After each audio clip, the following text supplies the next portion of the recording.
รรมาตราอันมีหัวข้อชื่อว่าคือหมอหันทาตราพอไว้เมื่อวันที่13เดือนเมษปีพุทธศาสนา2567ว่าปีคริสต์2024พอไว้ที่วัดอนัตตวิปัสสนากรรมฐานหนองเขียวเวียงตากีเล็กเมืองไทยปลอกคง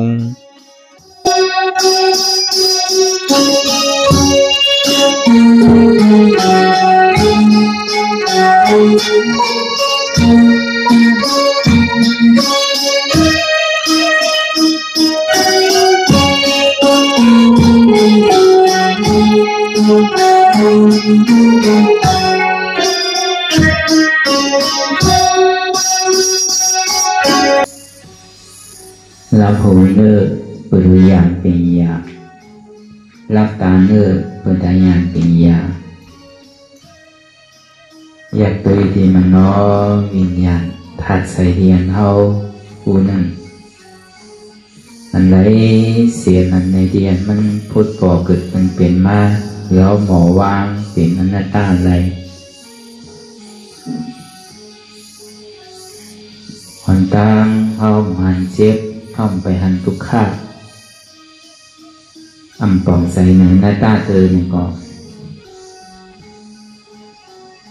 เคยดีลมเคยใส่เขาออกมันตามเคยใส่เขายาวๆเคยใส่ออกยาวๆเคยใส่เขาลึกๆเคยใส่ออกลึกๆเขาเกิดออกตายเขาเป็นออกลูกฟองเกิดเรียบตายnày sẽ vào tôi đọc bài nói cái từ hao mi nhàn tăng hành sư dạy nhàn tăng nguồn sư dạy tăng thể hành hao lạc tà của nhau này có hao thì lại ao bình nhà xí la samadhi ao bình nhà on hồ thôn à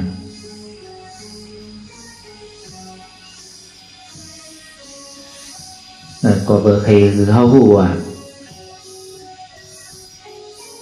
อันที่เฮามีลองตั้งยิ้มคิดไว้ว่าเป็นตัวเฮาใส่เฮานั้นอันเฮามีลองตั้งวนคิดไว้ว่าเฮาอุปึงพองมันอะไรนั้น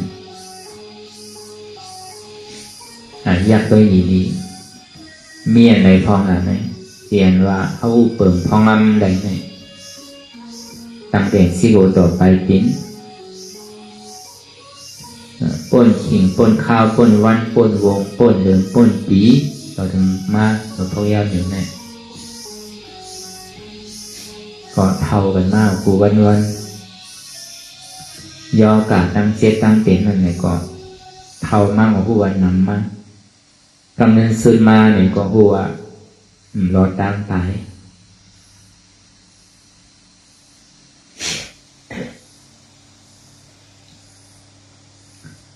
có bữa nắng này mượn hao yam phải tan thao được mượn hao yam phải tan tiền được mượn hao yam phải tan tải được nên hư hao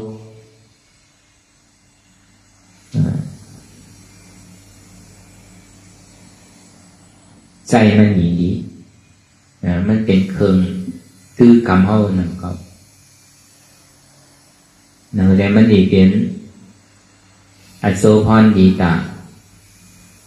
ในเท่าอาสัตว์ในสัตว์นั้นต่อถึงภาวะกำเนิดสุดนั้นมันได้เป็นอันเป้าหมายสูงสุดเปลี่ยนเท่าเลยมาให้การวิปัสสนาเนี่ยนั่นเลยเท่าติ่งได้เกิดนั่นเลยเท่าติ่งได้เท่านั่นเลยเท่าติ่งได้เป็นได้ตายทั้งป.สองเนี่ยก็เขาที่ได้พูดลองเปลี่ยนมันเปลี่ยนอยู่เพราะเขาพูดลองมันลาๆนี่ก็เกิดมาเยาวซ้ำดีกว่าที่ไรเกิดมาซ้ำดีเฮ็ดซ้ำอันเท่าเกิดมาในภาวะจักในเปลี่ยนมันเป็นดองเต้เนี่ยเขาที่เฮ็ดซ้ำไว้để hao tìm xung lọc xung lái rồi anh hao lấy mà mỗi ốp giả เองการลักษณะ 32เนี่ยเตรียมทวนยาวเลยดังคือแดงมันดีๆเลยสอนตอนโดยเสียเก่าทั้งในพระวาจาในเนี่ยก็ถึงปอดีกว่าพระวาจาต่างนามว่าเนี่ยถึงปอดีกว่ากำเนิดสุดมาหนังเลยพระว่ามันดีสุดเสียงกว่านั้นได้เป็นเสียงตั้งเป้าหมายสูงสุดเปลี่ยนเขาไหลมาสร้างตื้อกรรมการดราวิปัสสนาเนี่ยพอเขาไข่ป่นลองตั้งมันกึ้มนั่นเลยก็เขาหลหาเตียนมันกึ้มพอเอาไข่ป่นลองตั้งทุกข้านั่นเลยก็เขาหลหาเตียนมันเป็นสันติสุขะพอเอาไข่ถึงอมตะธาตุนั่นเลยก็เขาหลหาที่มันเป็นอนัตตาก็นั่นแหละการดล่านั้นเราก็ป่องเสียงแรงใส่อนัตตามานั้นมีอันใดเปลี่ยนเขาเปิดอะไรนั้นเปลี่ยนกำเนิดสุดมานั้นพอหันยาวเลยก็เขาก็ดีป่นเขาดีฮอดกว่าถึงกว่าที่เป็นอมตะธาตุเกิดเท่าเป็นตายแห้งก็เวนั้นเนี่ยเขาก็สำคัญวนถ้าสามตัวในตัวเขาแต่เด่นที่บทต่อไปเป็นนั้นมีอะไรพองละตั้งแต่โหถึงปีนถึงโหในเอกการลักษณะ32เนี่ยมันก็เกินมากกูมือกูกินกูข้าวยำจังว่าเมื่อไปเท่าไปเป็นไปตายแล้วนั่นเนี่ยเขาโหลมีดอกตั้งนำกัดมีดอกตั้งให้ทานน้ำเนี่ยเหตุการณ์มันก่อนจริงๆพอเขาเท่ามาเป็นมาตายมาก็ปีแห้งก็มันสั่งให้เจ๊ๆสั่งให้ดีๆเหมือนเขายังตื่นก่อนอะไรไปไหนยังตื่นหูดีตาดีอยู่เนี่ยก็เขาหลงหู้ไว้เดือเสียไว้หู้เฮ็ดไว้เดือเสียไว้เฮ็ดอันใดก็เฮ็ดไว้เนี่ยดีเดือเสียเขาดีไว้เฮ็ดก่อนนั้นเขามาให้การตรายวิปัสสนาเนี่ยก็เปิดเขาโดยเฮ็ดไว้เนี่ยก็อย่างที่เขาซุ้มให้อันใดก็สำคัญจะได้ป่องแซวแรงใส่การนั้นของเขาเฮ็ดอยู่ผู้ซ้ำเฮ็ดอยู่ก็มันก็ติดเนี่ยโซ่สมองเขาอันเท่าเฮ็ดเนี่ยเขาโดผู้อันเท่าผู้ในเขาโดเฮ็ดต่อมามันก่อนแต่ว่ามีลองตั้งหลากหลายสำนักเก่าลองตั้งเขาอยากตัวอย่างเด็กสิโวต่อไปติ้งอันเขาติดจับกับมันมาเขาย้ำหนึ่งเนี่ยก็เพราะเขาหักมันน่ะกูมันเป็นไตเป็นเนินน่ะกูมันเจ็บมันแสบมันหวาดกูมันโมมันหวาดกูมันจังลาจังอุบนั่นเขาก็ดุมลามันมาไว้สินั่นแหละคือป้อกึ่งตัดอันเขาเลยลุมลามันมานั่นthường điềnเขาเลยมาสร้างตื้อกะเมาเนี่ยก็อันเขาลุมลามาเก่งทนเย้ากำในกำเนิดสุดมาเนี่ยก็เขาตียกเอาดูปันธนาตราสังขารเสียงเอาวะใจคิดใจจับใจแก้นสังเอาวะลองตัวอันที่มันเป็นอยู่พยายามเดี๋ยวไหนก็บอกเขาไอ้การมีวาสนาเนี่ยอย่าที่หักตัวโกตายก็ไอ้การนั่นคือในเขาติ่มหักตัวโกตายนั่นเขาจะได้รู้สภาวะเปิงเตที่ว่ามันใจของเขาสิ่งนี้เลยหมอฮัดจุนหมอฮัดพาว่างเลยเพราะเขาหันว่ามันใจของเขาเนี่ยก็มันยังตึกเปลี่ยนเขาอยู่นั่นเขาก็ยังตึกหักมันอยู่นะก็เบอร์นั้นแหละนั่นคือลองไล่สื่อเลยอันเขาตีได้ฮัดจุนตัวเขาเลยนั่นเนี่ยก็คือเขาปอบของเสียงแรงใสในวนทัดสามตัวตั้งแต่โหถึงจินถึงโหมีอะไรทองหนักป้นปีป้นเหลืองป้นวันมาต่อถึงมาเดียวเนี่ยอุปเปิงพองมันได้เห็นใครเท่าก็เท่าใครเป็นก็เป็นใครตายก็ตีได้ตายใครผ่านยานก็พูดว่ามันต้องตีได้ผ่านยานก็บอกกินข้าวยางเขาเนี่ยก็มันหนีน้ำ มันกินเข้ามากูมือกูกินกูข้าวยำปีกินเดินกินวันกินย่างกินอยู่ทั้งมือทั้งวันเขาตั้งคู่มันแก่ก็เหมือนอย่างบดผมบงแมงเนี่ยมันใส่เขากินอยู่ทั้งวันทั้งคืนค่อยๆเปิงค่อยๆหายต่อได้ร้อยกำเนิดเสริมมาก็นั่นอยู่แล้วก็การได้กดในปั้งในดูในก้อยกันไปนั่นก็เบอร์มันย่ำไปตั้งกินมดชุดเสียงเดินนั่นเลยก็เข้าโดผู้หันการจอมนั้นอย่าไปเสียร้ายปันติ๊กของเขาโยกดูปันของกูข้าวแล้วก็มันหนังตะลาเนี่ยพอเขาดูแล้วก็กึ่งต่างกันเท่าก็ดูเพราะว่าขันหาซิวต่อไปทีไหนเขายังอ่านดูปันพระติดเสายังอ่านดูปันธรรมะตราพระติดเสายังอ่านดูปันอริยสังขารเขาเสาย่านตาเขาเสากึ่งต่างกันเท่าก็หัดวางหัดผ่าหัดดูเต้แต่ว่าดูถึงวันใส่ดูเมื่ออ่านข้าวยามเหมือนเท่านันตลาเนี่ยสองวันมันเห็นมาสื่อมาล็อกไหลไล่อะไรเนี่ยของเขาอยากมีการจิตซับกับลองดีมันมีรอนมีแจ่มเนี่ยนั่นเลยเขาบอดีอิ่มเบิกในตัวเขาวันนั้นมันเป็นกองทุกข้าลงอยากขึ้นอยากลงกว่ามากำนั่งกำจุกกำไปกำนอนเนี่ยนะมันมือเขาคือเขาลืมมือเขาหนีเลยปอกนั่นพอมันเก่งตัวของเขาเต้นเนี่ยอะไรมันสาเนี่ยคือเก่งมันต่างอันเขาใครมันเป็นนะพอเบอร์มันเป็นอะไรเนี่ยสองว่ามันใจตัวเขาเต้ก็วนทัดสางด้วยดีมันใครเวียนก็ยาวมันใครเจ็บใครค้นใครคืนมาทีไรเนี่ยก็มันใจตัวเขารู้ที่เต้มันไหนก็ใครเขาผู้หันป่องแสงแรงใส่ว่ามันใจตัวเขานามันเป็นอนัตตาบอกว่าอนัตตาเนี่ยมันใจตัวของเขาในเมื่อมันใจตัวของเขาแล้วในข้าวตาอันเขานังตะลาเนี่ยมันเคยเจ็บหัวเขาอยากเจ็บขาเขาอยากเจ็บมือเขาอยากอันหลังลองมันนั่นเขาอยู่ที่หันคิดไว้แล้วอ่ะก็เบอร์ลองตั้งหันพี่เนี่ยมันตึงคือไว้อยู่เฉยๆนะกำต้องเจ็บว่ะต้องเกาเจ็บขาเกาเจ็บมือเกาเจ็บก้นเกาเจ็บเอวเกาเจ็บตัวเกาเจ็บหัวเกาเจ็บเนี่ยมันหันพี่อยู่ที่อีกเพราะมันหันพี่เอาเนี่ยก็มันก็วนที่จอมกำปยาวหนึ่งกำปยาวไข่ข่ายกำปยาวไข่ปลายกำปยาววิดใส่วิดขวาวิดตั้งหน้าปองตั้งหลังก็เอาตัวปลายอะไรทำเอาใส่ปลายอันนี้ก็ปอมันไข่ปลายเหมือนนั้นเนี่ยก็คือเขาปอป่องเสียงแรงใส่ว่าอ๋อมันใส่ตัวของเขาต้องให้เอาก็เอาว่าเชี่ยว่าที่ดีเราอยู่ไปนะรู้ในข้าวต้านกับดินนังตะลาเนี่ยมันเคยเป็นเนี่ยก็ย่อ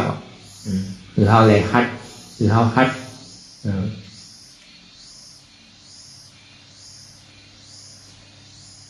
เนี่ยพอเขาฮัดสิ่งนั้นเนี่ยมันจะมีกึ่งตันว่ามันใจตัวเขา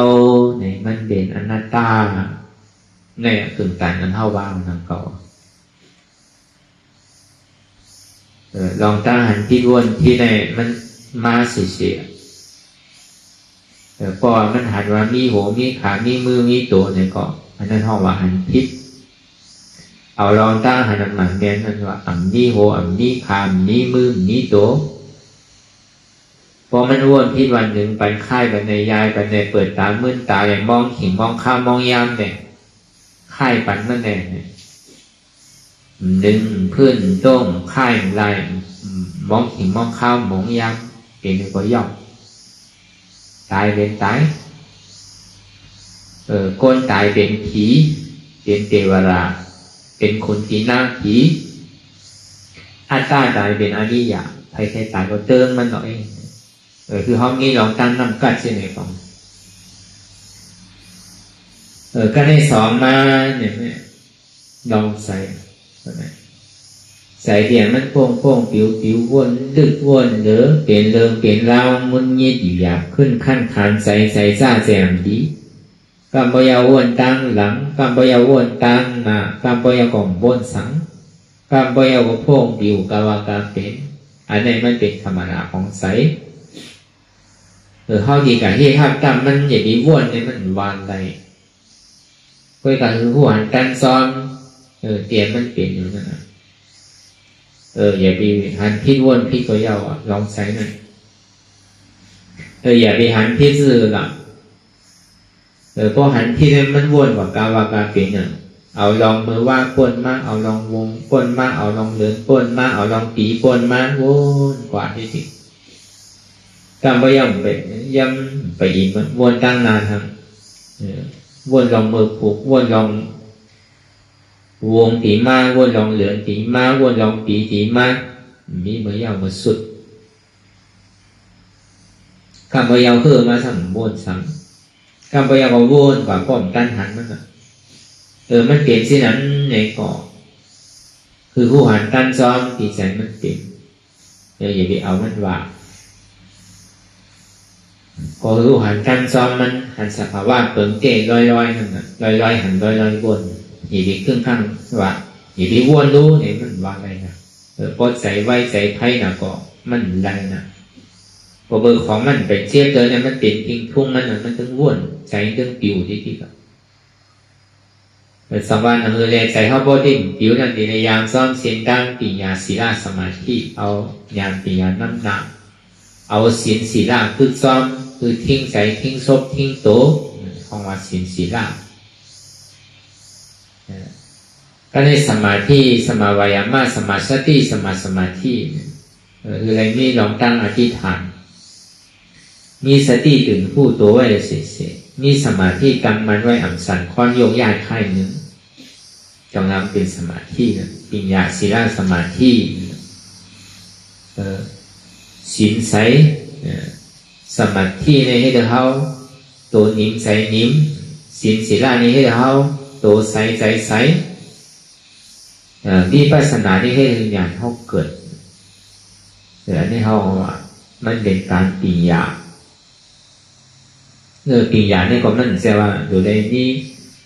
ปัญญาตั้งหูตั้งหันตั้งนำในใดอันติอย่างไรม้วนๆถึงใจหนังเขา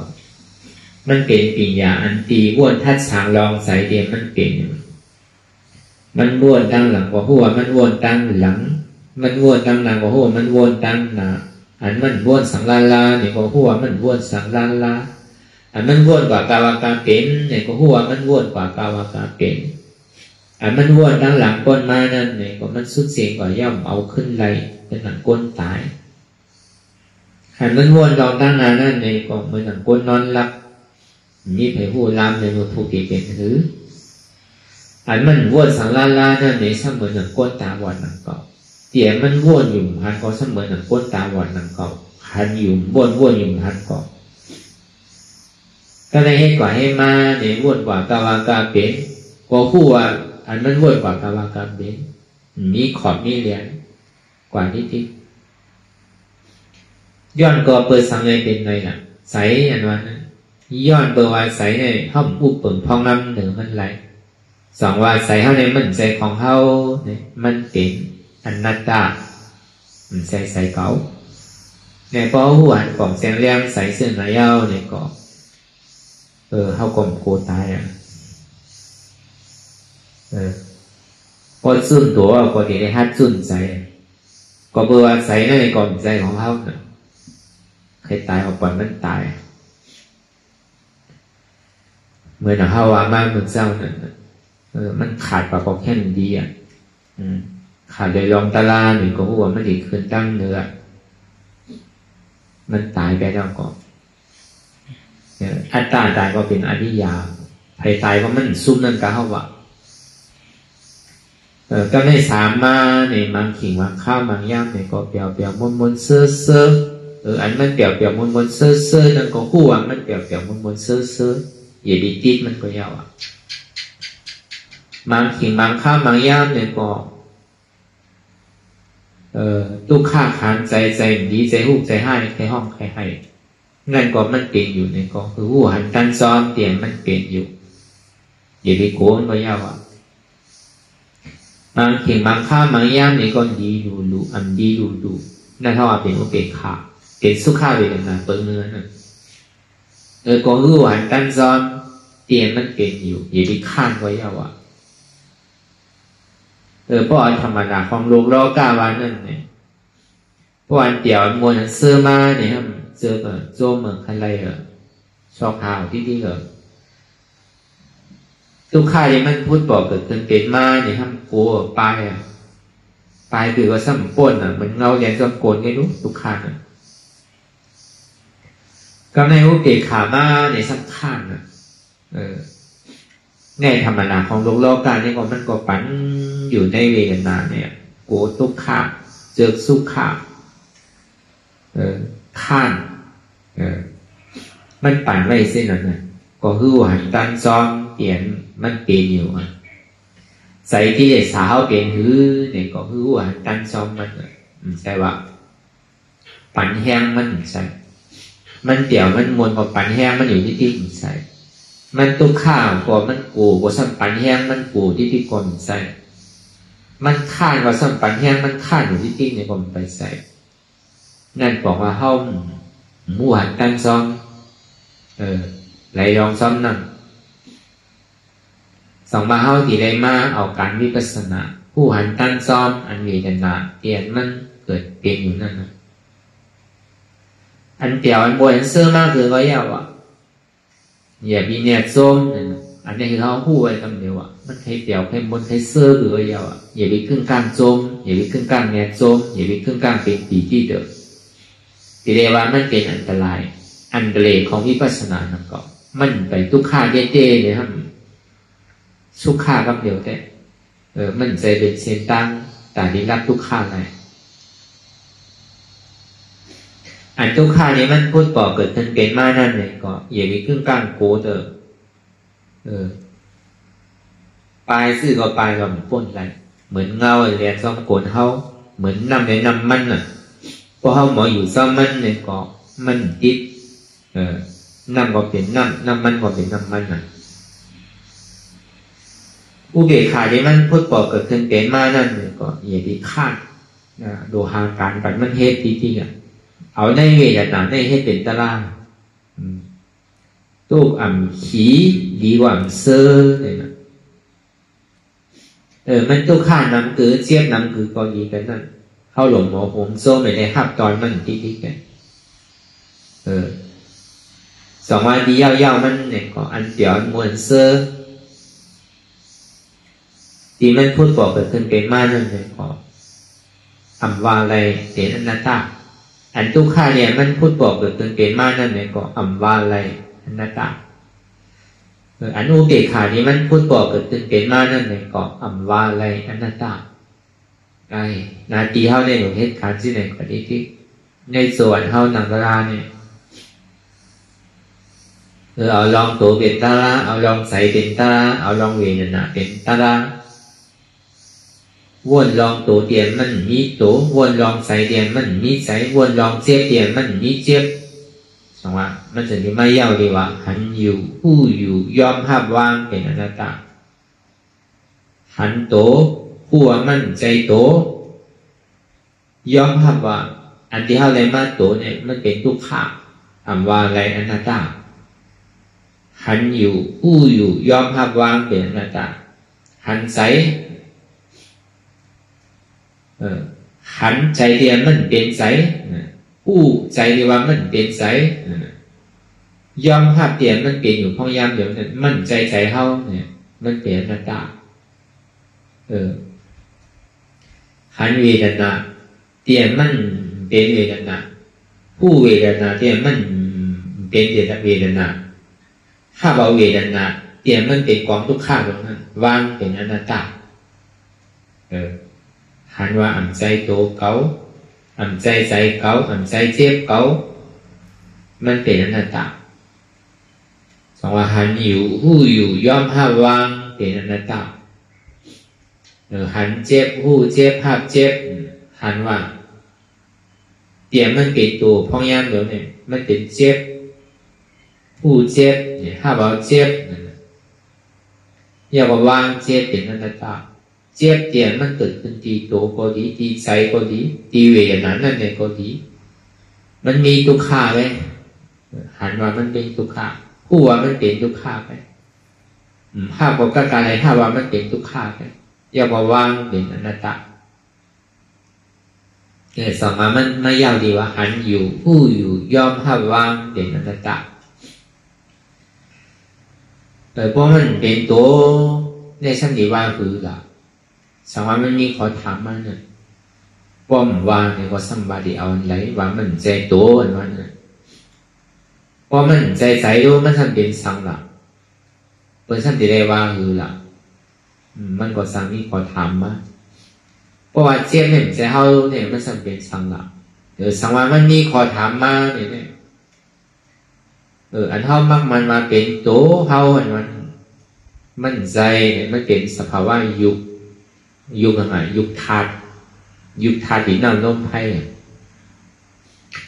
สภาวะยุคธาตุนั่นเป็นหลักสืบลู่เรียงลายค่ายกว่าสื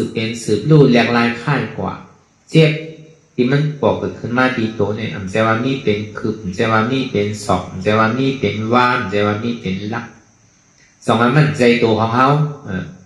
มันเป็นสภาวะอยู่เปลี่ยนมันมีลองตั้งสืบลู่ที่เกิดอันนี้สองว่าเอามีขอถามของคำใส่ไว้ในของฉันดีเอาอันไหนมันเป็นสภาวะยุทธาเพราะว่ามันใส่เขารู้มันสังเกตครับเพราะมันมีขอถามก่อนมันเป็นนามธาตุสังเกตหือใส่หูเจ็บแก้นต้องต่อเนสานอันหูเจ็บแก้นต้องต่อเนสานเนี่ยเป็นธาตุลมอันไม่อันกัดอุ่นหนาวเนี่ยเป็นธาตุไฟอันนักเบาอ่อนแข็งเนี่ยเป็นธาตุดินอันสู้ดุมจับยายจึงอย่าเป็นรูเนี่ยเป็นธาตุน้ำในห้องมาเป็นนามธาตุใจห้องวันนี้มันเป็นอนัตตาไงเกาเจ็บเกาแสบเกาไม่เกาแก้นในเกาเจ็บเกาเนี่ยมันนี่เพราะมีเจ็บมีเกาเป็นเวทนาธาตุซึ่งมันเป็นหือมีไว้ซื้อพอยอแก็บเต้ๆนี่ก่อนตอมนัสสาเวทนาสอมนัสสาเวทนา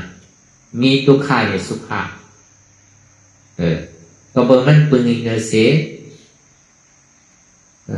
ยุคทัดหนังทัดในยุคทัดหนังทัดได้ก่อนอันนักอันแข็งอันเจ็บอันเสียบอันไม่อันจับอันจึงอันนี้ไม่เป็นตอมนัสสาเวทนา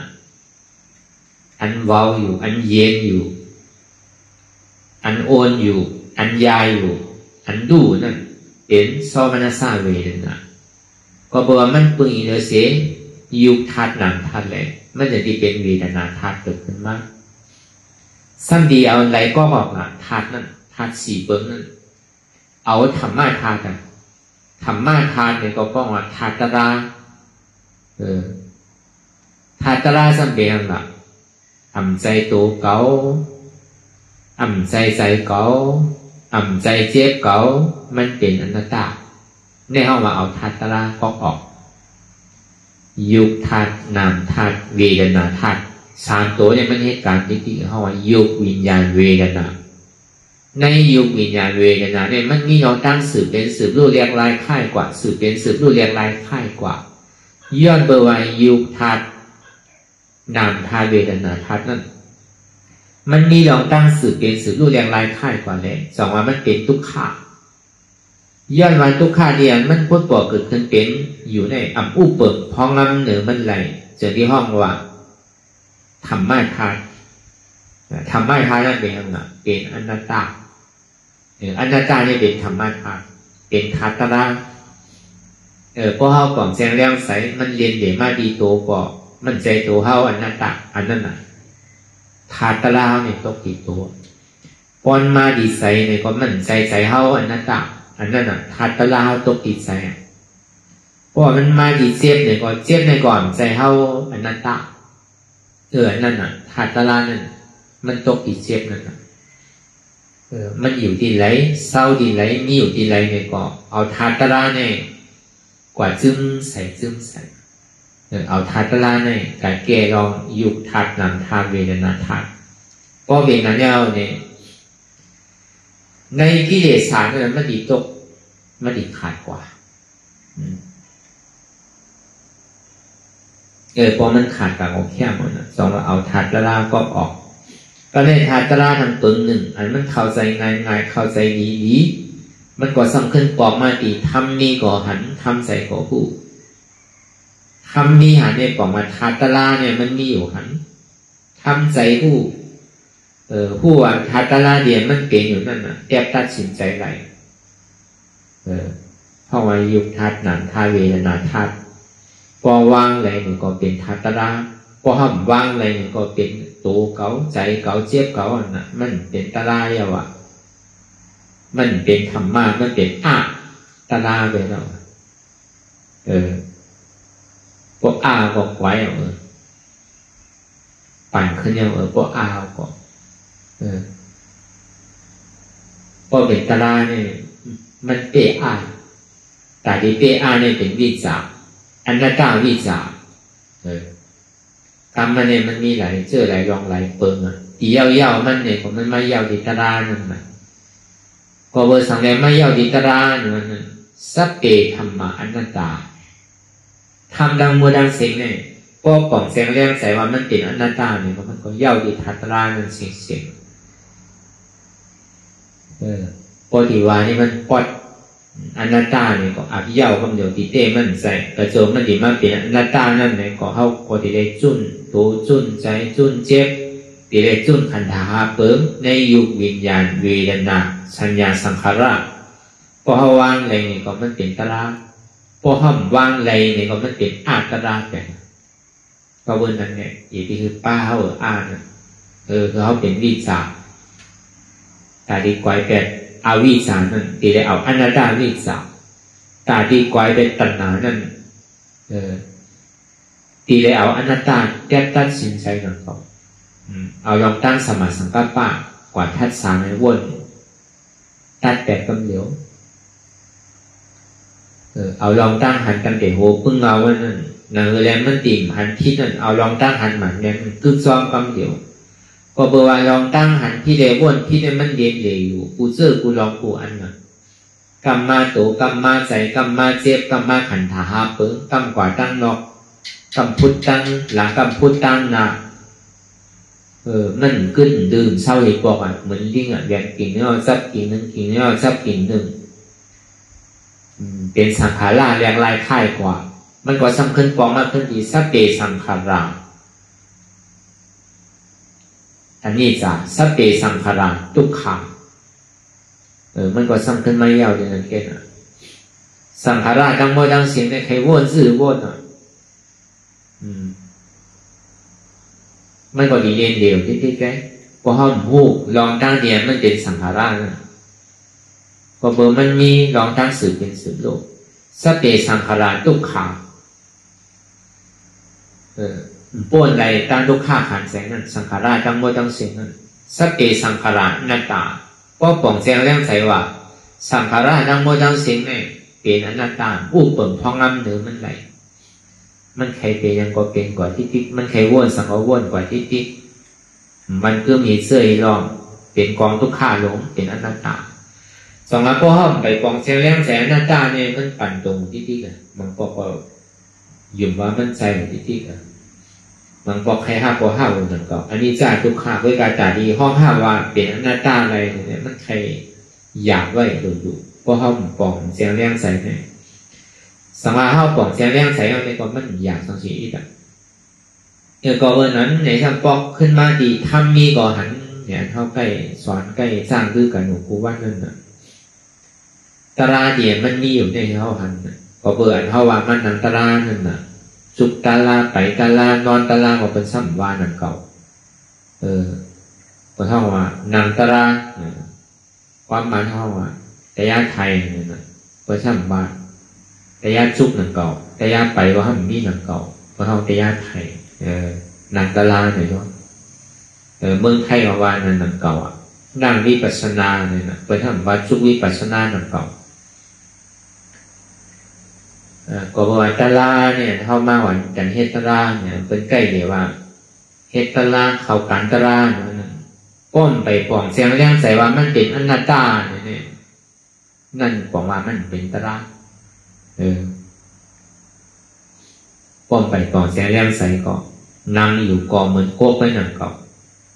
มันใจว่าที่เย้าที่นั่งอ่ะก้มไปปองเสียงเลี้ยงใส่ก็โคกก็นั่งหัวรถนั่นถึงวัดมันก็ตัวไรตะล่าเพราะว่าไปอยู่ถึงวันในไรตะล่านี่ก็อันเป็นบัวเป็นก้ายเป็นกวางเป็นพานอยู่ในเถื่อนในป่าในเขาก็ไปอยู่ในเถื่อนไปหากินอยู่ถึงวันอย่างเก่า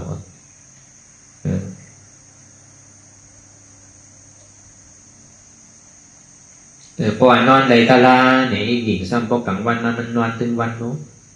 หญิงนั่นมันก็ตัวไรตะล่าอย่างเก่าđiền và mèo à thế này non hoặc càngวันมันนอนcàngขึ้นทำโดยแอวเนาะมันมีเดียนเท่าโลกป่องรู้วันสภาวะเดียนมันเป็นอยู่ตาราเนาะตัวได้ป่องแสงแรงใส่ตาราเนี่ยซ้ำเป็นสังเป็นอนัตตาป้อมไปป่องแสงแรงใสอนัตตาเนี่ยป่องว่าไปป่องแสงแรงใสตาราเกิดพอความใจเขาในห้องวัตราเนี่ยนะพอความป่านที่เขาในห้องมาทำนั่นนะทำทำเป็นอะไรทำนั่นเป็นอนัตตานะแต่ยาดังโมดังเสียงเนี่ยในแบบเสียงเนี่ยถ้ามันสู้มั่วเสียงเนี่ยอภิธรรมะสู้ดันดาวินัยเนี่ยมีอยู่80,000เสียงอภิธรรมะ42,000เหงสุตันตา21,000เหงวินัย21,000เหงปุ๊บสู้โหมั่วเสียงเอามีอยู่80,000เสียงสัพเพธรรมะอนัตตาบอกว่าทำทั้งหมดทั้งเสียงมีอยู่80,000เสียงเนี่ยเป็นอนัตตาตัวอะไรก็มันเป็นอนัตตาเย่าเตียนเข้าหมอปล่อยหมอพาหมอว่างนี่ต้องตั้งยินยับกับมันไว้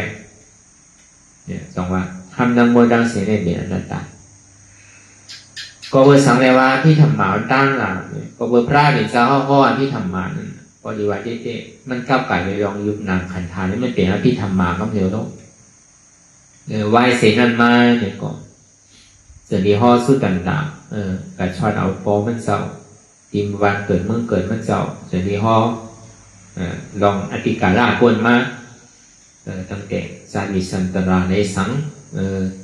จาจะเป็นกวางอยู่นั่นในสังหลายๆอันหลายๆจาติพระเห็นเจ้าห้อยในห้องสุดต่างๆเนี่ยเกิดขึ้นมากนะไหวเสียห้อสุดต่างๆเนี่ยก็มีนัยยะในเสียงที่เกิดตั้งหลังก็บอกว่าคนเขามาเนี่ยไปหู้ปั๊บเปิงเลยเนาะอันมีในอันเปลี่ยนมานั่นก็บอกว่า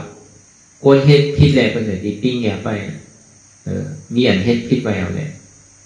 จังว่าอภิธรรมะสู้ต่างๆวินัยเนี่ยนะอภิธรรมะนี่ก็เป็นปิญญา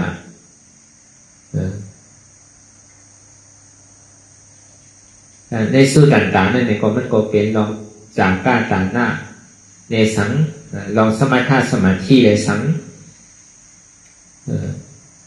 วินัยนั่นเนี่ยก็เป็นลองศีลจังว่าถ้ามีเบอร์หันเนี่ยสัมปอกขึ้นมาดิตาราขึ้น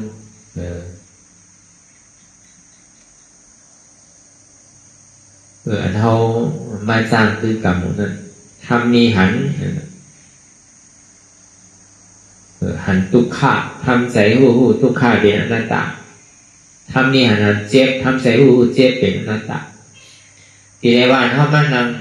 ภาวนาทางนั่นนะนางเจ็บเกิดนางทุกข์เกิดเปิงลงมันนั่นเป้าหมายอันเท่ามันนางนั่นเพราะว่าเจ็บเกิดมากทุกข์เกิดมากเท่านี้ใส่เท่านี้จะยิ้มมาก